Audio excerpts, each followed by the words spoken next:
Elles sont arrivées d'Espagne et de Belgique pour inaugurer cette académie. Patricia González est responsable du développement féminin à la FIFA. Anna Noé, elle, est chargée du suivi des 6 académies de ce type qui existent à travers le monde. Le partenariat sur l'académie doit faire progresser les joueuses qui ont tout à disposition et permettre au CTOS de lancer de nouvelles formations pour d'autres acteurs du monde sportif. Il y a différents types de formations. Ça peut être des formations qui sont très spécialisées dans la discipline.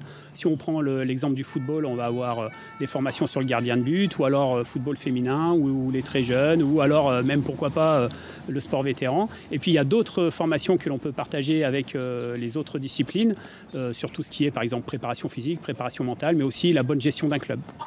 Un échange gagnant-gagnant et côté terrain, on a le sourire. Elles sont 16 jeunes de 13 à 14 ans à avoir été recrutées en provenance des îles, du Nord et du Sud. Une fois sorties des sections sportives des collèges d'Apogoti et Sainte-Marie, elles partent chaque jour ou presque s'entraîner au centre technique de Païta.